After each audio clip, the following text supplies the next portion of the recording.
We can be successful, we have been successful, and we are successful here in this shop only because of expectations in the equipment that are provided.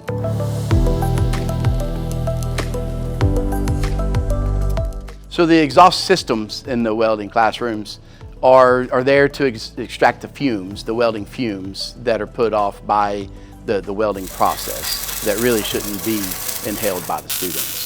Ultimately, it's a health risk. Long-term health effects could come into play. Do we get them while we're doing those processes? Absolutely. But in the end, in the long run, it's much better for those fumes to be extracted and to be away so they don't have to breathe that. Students come in, that's the first thing they do before they start to weld is turn that exhaust system on. If we need a little more exhaust, then we tend to open the outside door and turn those on, and we can create a draft.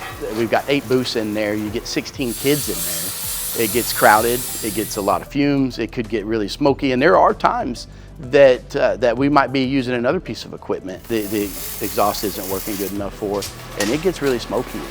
This school is 25 years old. We're still working on the original exhaust system. The importance of a modern, safe environment is just being up to date with what industry is doing. We're truly trying to create and recreate an industry experience and get those industry-based certifications.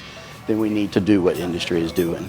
It's important for the long-range planning committee to understand why we need new and updated equipment. We've got to keep these kids safe. We've got to get these kids to be able to understand and see what they're going to see and come into contact with in industry. We produce some very successful students. So not only do we need these exhaust systems replaced and maintained here at Cypress Ridge, but we're seeing it all over the district with talking to other teachers and facility members.